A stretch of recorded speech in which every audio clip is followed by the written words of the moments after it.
Welcome to Keep on the Grass podcast, episode 10 on 10. the Potlandia tour bus. We have Lambo Lawson at Lambo Lawson here, and myself, Selena PDX 420, and our guest star is at Diddy Jameson. What's up, man? Here. Pleasure to have you. Thank you, bro. Long time coming. Diddy fucking Jameson. This guy right here. Thank you. Thank you for having me. Yes, Appreciate thank it. you. Shouts out my sound guys. Let's go. Diddy Jameson. This good? Am I holding the mic good? This is comfortable like this. A little closer? Damn, I wanted to feel like Mr. Rogers. Just talk to you with my leg up like this. It's comfortable. You know what I'm saying? So Diddy is on Immortal. Diddy is on the album. The album dropped May 20th. Diddy produced Maniac. Yes, sir. You know what I'm saying? Diddy Jameson is a music producer, but he is also first and foremost an artist himself, Yes, sir. which is why we brought him on the show today to not only talk about Immortal, but talk about what the fuck he has going on himself. Let these motherfuckers know that you are not just a producer and you got other stuff going on.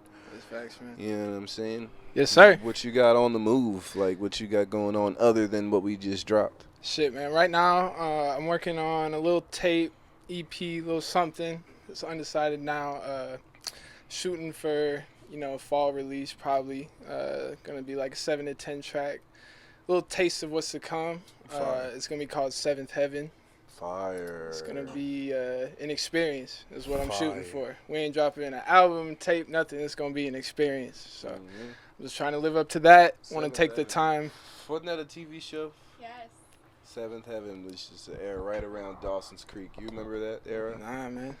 Dang. Honestly, what I was trying to think of was like, I've kind of had this theme of like traveling places with all my tapes. It was the Lone Star. I was getting like picked up by the UFO, and then Moons.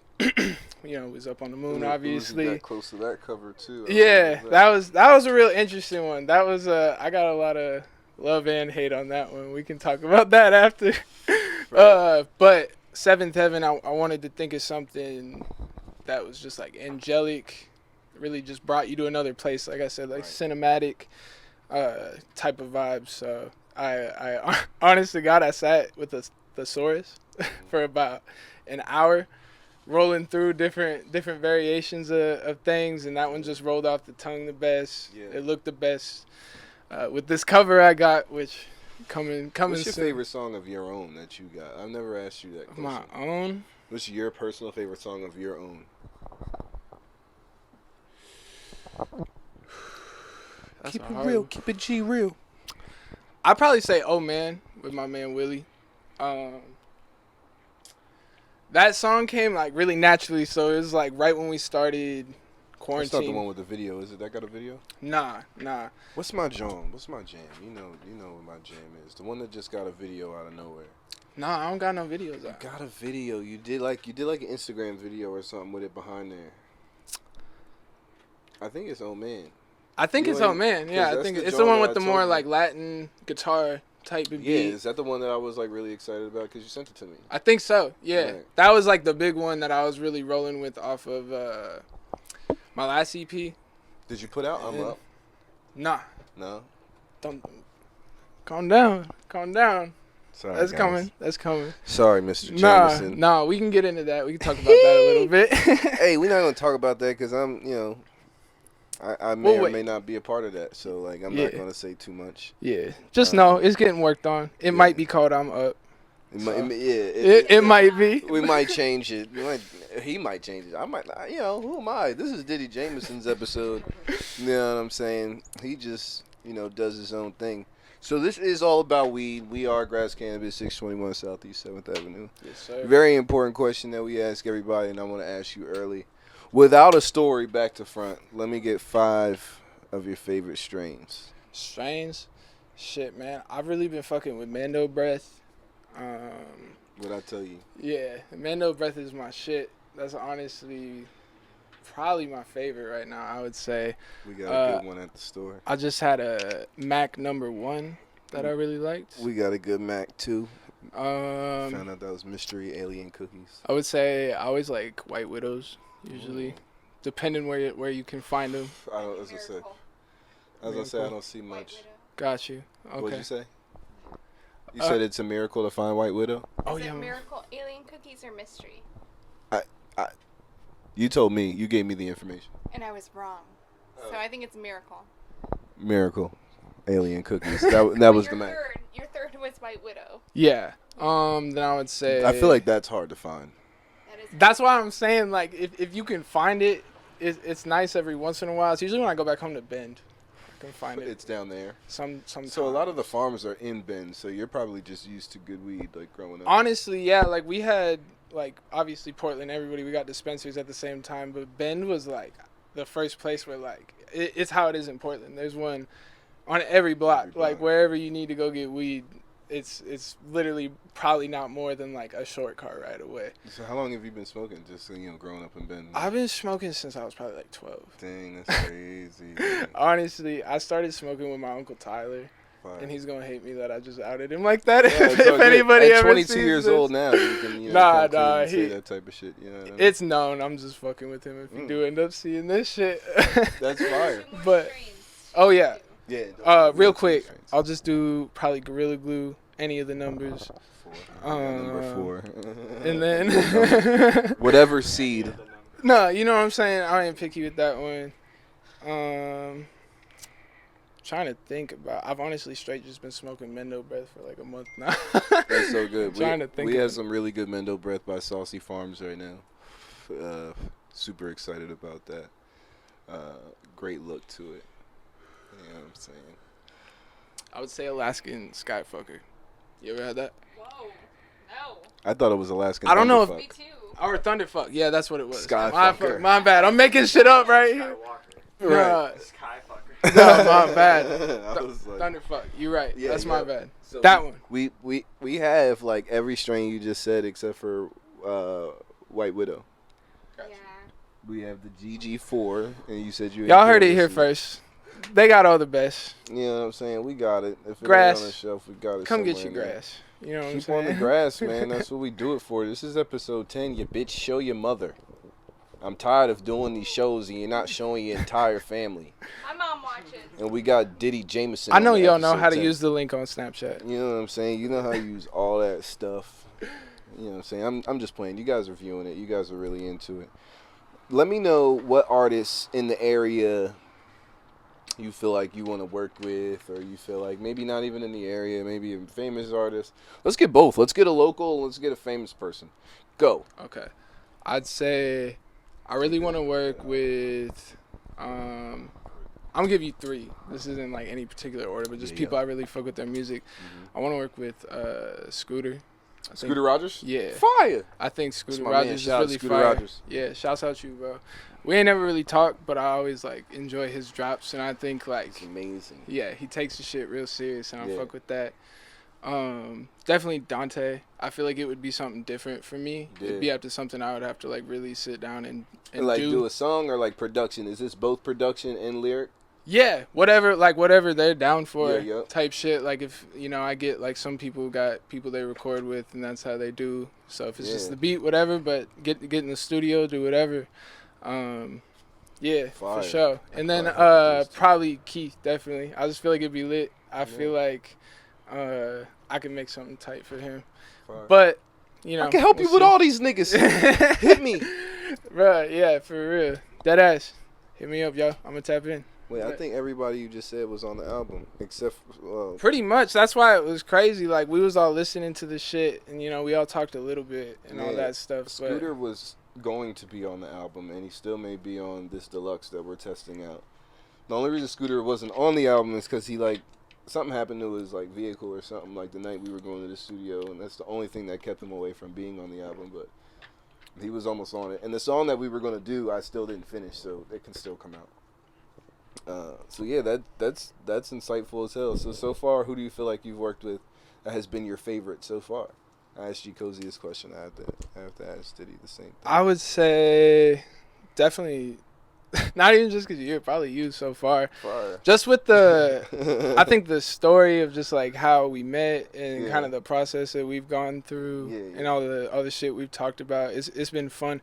I think I've worked with a lot of people, but we've really behind the scenes talked about it a lot. Hell yeah. And I think more than anything, like just sending drafts, sending a lot of beats, and really right. getting like figuring each other's, yeah, musical mind out. because you're not just like there's some people that like I can send a beat and they're probably gonna like one, more or not. Like you know what I mean? At least one of them they might make like a demo or something, but like you really like challenge me. I feel like and I'd be like thinking about it too, like for real. Like when I can't just what the fuck? I'm usually never just like making a beat and I'm like, oh shit, I should send this to Lambo. Like a couple times, it's usually like I kind of have like an idea, and I'm like, I'm gonna try this. I'm gonna see this through real quick. But I think just seeing how the rollout has gone, I like really respect that. I feel like a lot of people don't like take that shit seriously enough, being like from like a marketing perspective and shit.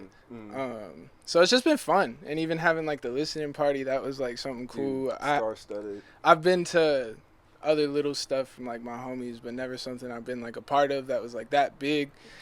And I think like hearing everything coming out of the fucking loud ass speakers, bro, that shit was crazy. Lizard Man played, and I was like, I was literally like, it's funny because everybody was talking, and then we played Lizard Man, and the whole like room got silent. Dude, no, like for real, like I was literally talking to my girl, and like the song played, and I like full stank face immediately, and I was just like, Cozy was next to me, and I just pointed at him, and I was like, dude, what the fuck? Cozy was smoking the gases weed, probably from grass, you know what I'm saying? Most likely. He was there earlier, so like actually he probably, it could have been. But this man was on cloud motherfucking 47 while he was making these beats, bro, because they got the bounce, but it's like the waviness to him, I feel like, is like a big thing to the album. I feel like it's very wavy. Cozy sends me a lot of beats too, just like you. And there's beats that he's hit me up and he's like really like believed in, like, yo, you're gonna love this. And then I don't do a song, and then he just never says anything. I love when they understand that it has to be natural, like,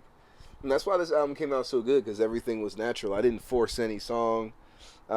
Whereas though like that leak came out on Christmas, and that was everything that was supposed to come out like in between Immune and Immortal. So yeah, man, I'm just glad that it actually got on there.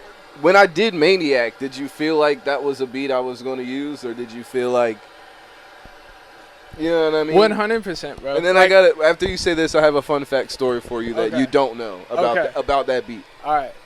Honestly, in a way, I kind of did, just from like from Portland to Philly. Oh yeah. I know we'd kind of linked on this like hard trap vibe, because that's kind of the first thing he showed me was the Virus. Yeah, the Virus. Because you were a Bones fan. Yeah. In the day that and you were like, what the fuck? You worked with the Virus, because you already knew who it was. And you were like, what? Like kind of like, and I didn't like. Super funny story. When I first, like maybe the second day in Oregon, somebody drove past me playing 20,000 Miles, stopped and pulled back and was like, yo, I follow you on Instagram. This is my second day in Oregon. And I was like, what the fuck? 20,000 Miles, if anybody doesn't know, it's my only song with 1 million plays. So like, you know, I'm anywhere, somebody can be like 20,000 miles, you know what I'm saying? I might be mistaken, but you produced the original version. I did produce the original, but that's not the one with 1 million. Right. That's the saddest part. So when, regardless though, just I thought that was sick though. Still, the fact that how that happened. I guess it was so good that it made somebody with a name say, "Hey, I want to remix this," and then it got 1 million plays. So to anybody that doesn't know anything, my original one only has 30,000 plays on any streaming platform, and even on like YouTube, the video only has like 4,000 views. When I produced that record, this is how I got in touch with the Virus, who linked me with all the other artists. And he just wanted to remix that song, so I had to send him an acapella, and he made a beat around it. That blew up and hit 1 million plays. So that is 20,000 miles to everybody, but there is an original. To be fair, though, it's hard to fuck with a anadocin virus. Like, bro. For sure. That man is like, I feel like his kicks, like, that was the type of shit I was listening to, like, right before I got started. Right. So like I think about that type of stuff a lot, and like I feel like he was really like one of the first ones that really just had that like mix down of like how everything was kind of hitting in that way. Maybe not the first, but one of the biggest doing it, you know, obviously with like you said, I was listening to a lot of like Bones and Chris Travis. So they made some crazy records. He was like, I believe he was even working with Peep at the time. Yeah.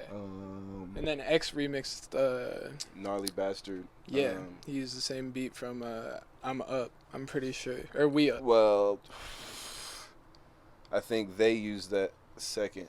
Oh, I think Gnarly Bastard was first and We Up was next, but I could be confused. I don't know. Yeah, I'm not You know sure. what I mean? It could It's be one of probably them close, things. regardless. Either- Obviously, it was, I remember the situation clearly, Yeah. And I remember, not to say too much, but I remember it was a dark situation when that came out. But yeah, that was like, what was the story I was about to tell you? Oh yeah, the fun fact about Maniac. Sorry, I went way the down. Fun fact about Maniac. The fun fact about Maniac was that you already had that on YouTube. I did. And I was already writing to it on YouTube. You didn't know I was already writing to it on YouTube. So when you sent it to me, it probably seemed like I did it a lot faster than usual.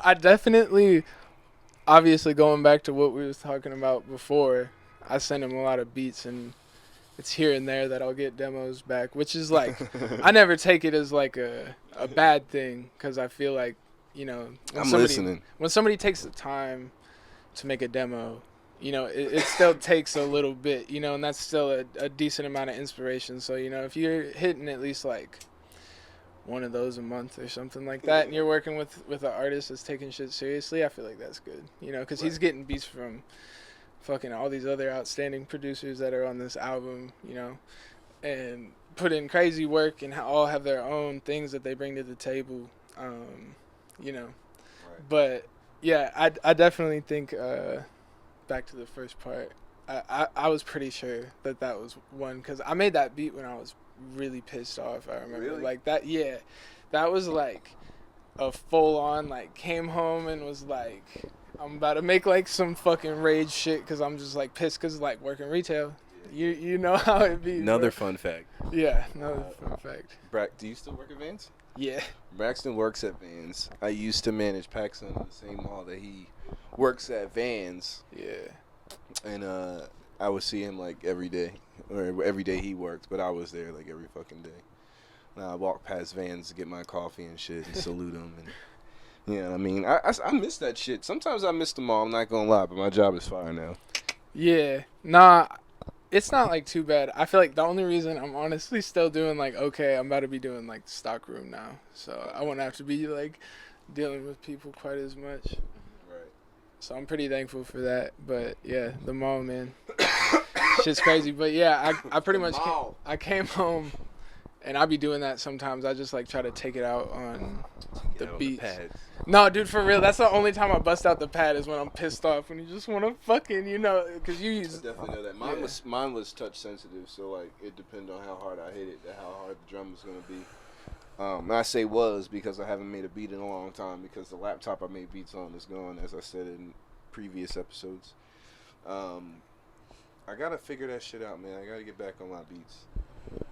That used to be like my stint when it came to like producers being like, "Oh, pay me for beats." I'd be like, "Man, I'll make something just like it," and then you can't do nothing about it. And they go, "All right, you can have it." You know what I'm saying? But just save me the time because I'll remake this motherfucker with a different sample, and I'll just keep the drum pattern. Yeah, it's not, and I mean, like nowadays, it's really not like. It's all about, I feel like, building the relationship. For sure. Do you want a quick $100 or do you want to go to the finish line with somebody if they're actually talented enough? Now, if somebody's like not good enough and it doesn't benefit you to do anything other than make $100, then by all means. But if you meet somebody that you feel like you can like grow with and like make more than, you know, lease money, by all means, just fucking rock out because you can't get on the radio with just a beat. Right. You can get in a movie, they're not gonna play the whole thing. So you're going to waste something somewhere. Yeah. You know what I'm saying? No, and that's exactly how I feel.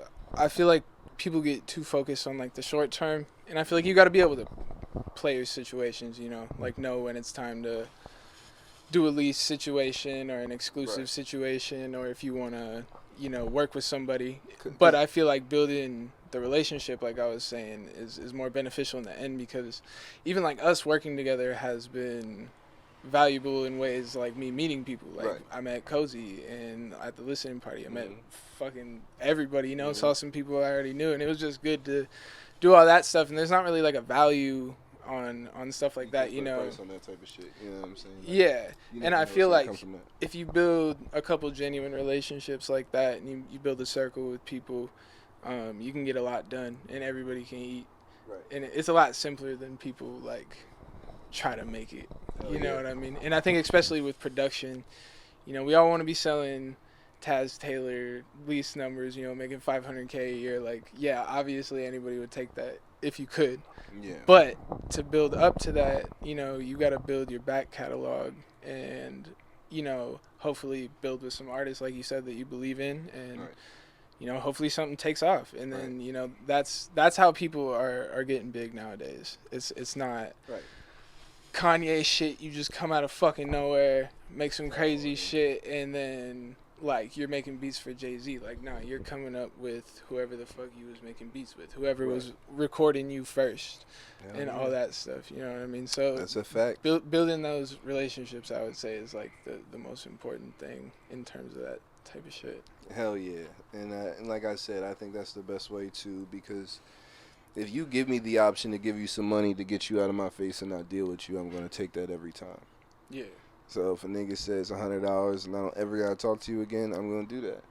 But if you wanna, like, you know what I'm saying, be a part of it and you wanna learn the ways to make money off it that has nothing to do with me, then I can also teach you that. But I don't say that to the motherfuckers that just come off like, oh, I do $50 for the lease. Yeah. You know what I'm saying? Like, first of all, that's not even really worth it. So when I make beats, I don't do a lease, I don't do an exclusive. I just straight do $2,000 for a custom. You can have it. It's going to be done when you get it. You're not getting 10 of them. You're going to like it when you get it. Right. You know what I mean? And that's how the industry actually works. So these other websites got the game kind of fucked up, making you think that, you know, you got to make 10 beats and sell them off for $30 a piece. And they you know, it's got artists thinking that leases are them buying the beat. Yeah. You know what I'm saying? When they don't understand that a lease still allows you to send it to 20 other artists. Well, and then on top of that, bro, like, you got to be making fire-ass beats if you want to just sustain off that shit. Because leasing, because fucking, like, I don't want to, like, downplay, like, me or anybody that's making beats or nothing like that, but having, like, there's no value in your beat per se when people don't use it. Right. You know what I'm saying? So getting people that are making dope songs on your records, like, you look at do you know the producer Palace on YouTube? He produces for I think like Kodak and like Jackboy and shit a lot. But regardless, they be using his shit, and I feel like a lot of people that fuck with their music use those beats because they hear that tag. You know what I mean? So you gotta, like, build your way up the ladder in a sense with your beats to be worth anything. Yeah, and then that adds more value, and then that's when you make your money. Like you said, you're doing $2,000 exclusives, and you can live off that because you got a name and people associate you with, like, these numbers and these hits. And does that make sense? You know what I'm saying? It makes perfect sense. It's just, you know, all goes into like a resume, this portfolio of some sort that kind of like raises your worth. Just like when it comes into like doing shows. So, like, when somebody asks me out here, like, how much you charge for a show, I don't tell them my actual show price because you're not going to like that. Yeah. You know what I'm saying? I just kind of tell them, like, let me know what you can do, and, you know, I'll make it work because I'm also not from here, so anything that I can do, I would like to do. You know what I'm saying? And so it's all about how fast you want to expand yourself and not kind of let money hold you back is the point of what I'm kind of saying to an extent. Don't let that mean that you motherfuckers aren't going to pay me or Diddy Jameson or anybody in this room for their services. It just means that I'd much rather be doing something after your year of being in the house. Yeah. You know what I'm saying? Probably going to be rusty when you get back on stage. I don't know. I had 2 different shows and I was it's a little rusty. I didn't have the same energy level that I'm used to having. Nah, I feel that. I feel like everyone's gonna have to work on the cardio for sure. It's gonna hit you right up there when you try to go After COVID, hard. do you feel like you're a totally different person? And this is for both of you. Do you feel like you're a different person than you were before COVID started? Or do you even remember who that person was? You probably don't even feel like you're a different person because you don't even remember that lady. I do remember. Yeah. So you do feel different? I mean, yeah, because different job, right? Of course. So, like, place in life. So your whole mood is just, like, I guess, not even your mood, just your whole vibe is different because your realm has changed. Definitely. It's been like a year and a half, so. So that sounds like a positive change for you. Yeah, absolutely. All right. I guess I was thinking negative, but positive works too. So Yeah. negative or positive, how do you feel?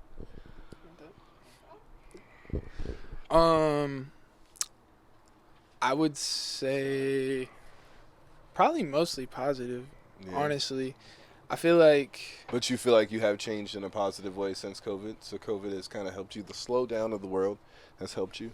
in a way, like I think it's been hard in some ways in the fact of like just living regular life and like having to like mostly the first part when it was Right. like fucking stay inside or you're gonna die type shit. Right. I was never like too worried, but just kind of the vibes. So But now I that feel it's like- happened, I guess what I'm saying is, do you look at life differently? So now when it all goes back to somewhat normal, let's say it goes back to 80%, 85% normal, and we can actually do tours and things of that nature. Are you more excited to get out and go, or are you still going to do things the way that Diddy Jameson is known to do shit? Which I don't know what that may be. Diddy Jameson might already want to get out and go. You just let a nigga know. Yeah, I mean, I definitely want to start going out and like doing more shit for sure. Like I've looked at it kind of as like you can't take that shit for granted, you know what I mean? Like that's regardless of like the point of the career that you're at, I feel like a year of any part of your career, especially like when it's young, is like very powerful because especially in the age that we're in right now with like kind of how you promote things and like go about things, like going out and making those connections with people that are like authentic. You lose that pretty much completely when With you're social inside the media. whole fucking year. Social media can like fuck up your whole like shit if you're like, using it as a way to stay in the fucking house. You know what I mean? You gotta be out there. That street shit is still way better than anything you can do on the internet. Don't let anybody tell you otherwise. You know what I'm saying? For sure. I got most of my following just, being based off of street connections. And, I mean, I feel like that solidified it for me because all those people went and became rich however they did it. And, that helps the business. So, boom. You know what I'm saying? Immortal came out May 20th. I put up a snippet last night of a record, so I could be saying too much. I think we're testing an Immortal Deluxe. We said something earlier about it. That actually might be a thing. Diddy Jameson and TF is one of your label partners. Yes, sir. Fucking Yeah. TF is my boy. He's like my best friend also, so it's pretty tight. But another fire ass producer. Like, only person I could probably say that like, not like in a bad way, but like I'll gladly say like he's better than me for sure. Like just in a different way though. Like Yeah. and that's what I would say about like all the producers that I know and respect is it's like everyone's good in like their own way and it has their own kind of vibe to it, and I think that's sick as fuck. But TF in that way, like he just does some crazy beats that like I don't think about, and he's like really musical with this stuff in the sense of like he goes to school for that shit and like knows music theory. He be playing piano and like You're a student too, right? You're a student too. yeah, I go to school for marketing right now at Marketing. PSU. We both go to PSU, so I met Tannen through this other dude that rapped, Dylan, that lives back home in Bend. But we both went to school pretty much, and I saw that he made beats, and I hit him up, and I was just like, yo, like come over, like let's make beats, because we had kind of like talked, and pretty much from then on, we just been collabing, and I feel like we just really, history, for real, bro. That's what it feels like, honestly. But we just got a real good chemistry. I feel like when we make beats together, we do it in kind of like a weird way. When there's people that are there, like we kind of like tag team champion and shit. Like we just be like going back. Does and TF forth. smoke? Dude, TF smokes fat. Yeah. Like TF would love this shit. When he comes back up, we'll have to do another You one. guys used to stay together, right? I remember coming through and they had like two like really elaborate like beat setups. You know what I'm saying? Like one room had like a whole list of beats and the other room he's like, oh, I got through his shit in like an hour and a half, and he was like, oh, you gotta go to his room. And then we was in his room for like 45 minutes, and they both had like, their own computers and libraries. Dope shit. I didn't know you guys weren't still, in the same house. Yeah, he just had an opportunity to move in with his girl, and they've been trying to do that for a while. So, Shout out to TF. yeah, with the pandemic and shit, he wasn't going to school. Like we was online, so It was just easier for him. It was cheaper and shit, so it's all good. Fucking, he's been up here a couple times though. He was literally the beat that you was playing around with last night. We made the other day when he was here, like real quick. We made like, he's over for like probably 2 hours. We made like 4 beats or some shit like that. Fire. Yo, I remember I used to be able to do shit like that. Now it takes me like, I don't know. I gotta write a song a day depending on my mood and my vibe. It could take me 10 minutes. It could take me 2 hours to write a record. But, you know, I can't do more than one a day anymore. You know, I have to kind of like live the day in order to like make it make sense. You know what I'm saying? Yeah. That's how sensitive I've gotten to it now, because just like other rappers have said, like, you don't want to say anything you've said already. And sometimes by like doing multiple songs without actually having to move behind it, you'll end up like repeating yourself. So I don't like to do that shit anymore. But then again, I've been doing this for 15 fucking years. You know what I'm saying? So it's a lot different. Before I actually brought up TF, sorry, I almost said TS. I wanted to say, do you guys just do flower when you guys live together? When you're making beats, when you're doing your thing, are you just smoking flower? Or are you doing edibles? Are you like dabbing? Like, we've done it all, bro. Like that fool, he be taking dabs and shit. That's what I'm saying. Like TF smoke. Like, what do you enjoy when you're not smoking flower? If you had to take flower out of the situation, what does Diddy Jameson prefer? You like drinks? You like dabs? You like bowls? I would say I smoke a lot of bong bowls and shit. Well, wait, I fucked up because I said take flour out, and then I said bong and bowl. Take flour out completely. The syrups, definitely, if you're trying to get like super fucking high.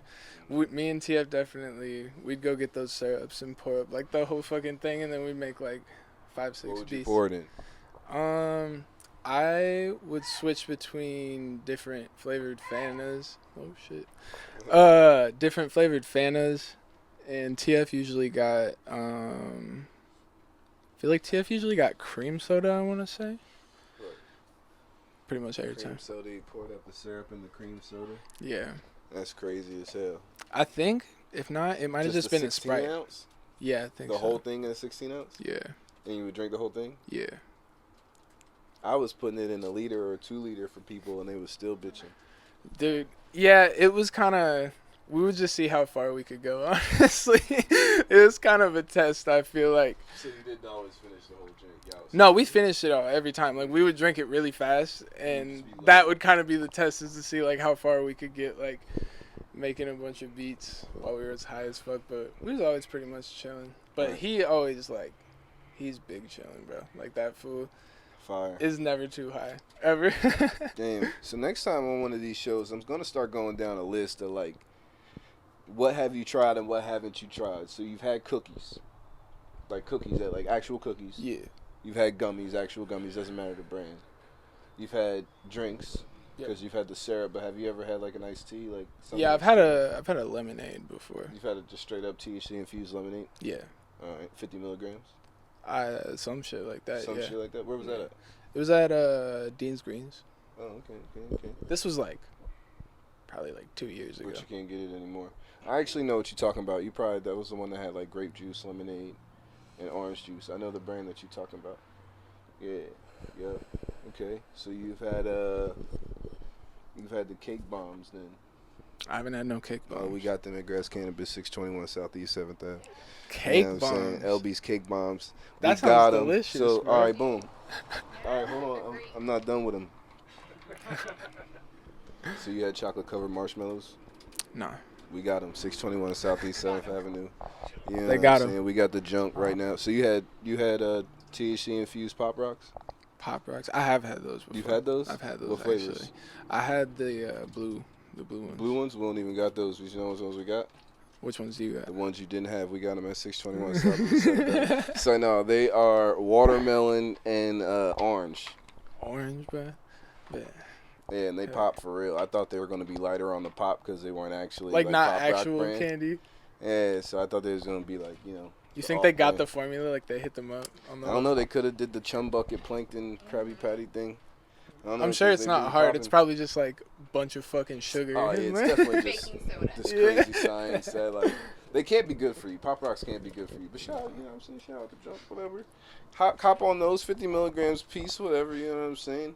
You ever have a chocolate covered vegan Oreo? All Oreos are vegan, so I shouldn't have even specified that. If you didn't know, now you know. I have not. You didn't know that? No, I haven't had one of those. I should You never had a chocolate covered Oreo with weed in it? No. We got them at 621 Southeast 7th Ave. Grass Cannabis right now. They got everything, bro. Anything. Mm-hmm. You just ran through a whole pantry worth of shit. I went crazy. There's more. There's definitely more. You ever have weed lotion? Yeah, I have had that. You had lotion with THC in it? With THC? Yeah, not CBD. No, I've only had the CBD one. Nah, we got THC lotion. What? Yes, make you tingle. Pause. That's crazy. I ain't never even heard of that, bro. Dude, my mom loves it. That's crazy. It helps her knee pain. Does it, like, work really good? Yeah. She swears by it. That's crazy. What's the brand? Amundsen's. Shout out to you. Because my mom enjoys your product. They also have it's pretty expensive, though. It's like, it's up there. But we got it. I'll tell you the price when you come through. The other one, the purple one, has CBD and THC. CBN. Does that affect? Yeah. I know, like, when you eat it, it has a different effect, like calming and relaxing, tiring. So it relaxes the muscle, definitely. We got bath salts, too, if you want to take a bath with THC. You know what I'm saying? You never seen that. Y'all Not got even it all, at bro. Bed Bath & Beyond. You got it all. Where was this all at again, Lambo? This is all at 621 Southeast 7th Avenue, Grass Cannabis. You know what I'm saying? For sure. Thank you, bro. Yeah, that's there. Okay. You've had all the sour belts. You've had the sour peach rings, apple rings, Yeah, I've had cherry rings. Yeah. All the flavors. Not all of them, probably. Okay. But I've had some of them just because, like, my mom hella likes edibles and Chocolate shit. bars. Chocolate bar. I haven't had a chocolate bar. We got Happy Kitchen chocolate bars. Happy Kitchen. Crazy. One of them is s'mores. Damn. You never had that? Nah. Yo, so at the end of the day, like, if this man is from Bend, Oregon, this is what I'm pointing out. I'm making a point here. I don't want you to think I'm doing this for nothing. He's from Bend, so he had it all first, and he hasn't had it yet, and I have. And you know where I got it? 621 Southeast 7th Avenue, Grass Cannabis. You know what I'm saying? How much time we got left, boys? We going crazy right here? They giving us 5. Selena, what you want to talk about in these streets? Take the mic. June 4th, we have a huge show coming up. We've had it on our story a couple times, but again, we're collaborating with Astral. So June 4th, we have a ton of comedians. We have a band, Fire Nuns, I know for sure. Tons of comedians. But I definitely want to talk about that because we're promoting it pretty hard, you guys. So the first week or the first Friday of every month, we're going to have some kind of big collaboration with them. Bands, comedians, something. First Friday of every month. So, and I just want to make sure that we get everything that Diddy Jameson wants to talked about. So if there's anything you want to plug it. Shit. Follow fucking Diddy Jameson at Instagram. Obviously, follow at Prod TF. That's my boy. Follow S Class Beats. Subscribe on YouTube. It's just S Class Beats as well. Good ass beats. Lambo can attest for that. Good ass beats. Shit. Besides that, don't got too much. Like I said, working on some music. Planning on dropping a single soon, but get more into that. Yeah, appreciate y'all for having me, man. This shit was tight as fuck. Hell yeah, keep on the grass. Yes. Where do you get your weed from? I get it at Grass, man. Gets it at grass. Only at Grass, man. Only at grass. It ain't Grass if it ain't at Grass, man. Yes. You know what I'm saying? Oh, the Grastral event on June 4th. Holding it like a rapper again. Sorry. Producers hate it when I do this. We're dropping an exclusive t-shirt. Be in line for it. There's not many of them. Everybody that works the event is going to want one. So that means there's going to be even less because it's that fire. I'm not going to say too much, but it's crazy. It's gonna be nuts. If it's anything like the last one, I already know. Yeah. Oh, that one was wild too. You know what I'm saying? But take us home, Selena. Be out of here. All right. Thanks, guys, for tuning in to Keep on the Grass, episode 10 on the Potlandia tour bus at Diddy Jameson. Tune in, like, subscribe, go follow all of us. We'll have everything in the comments, and we'll see you next week.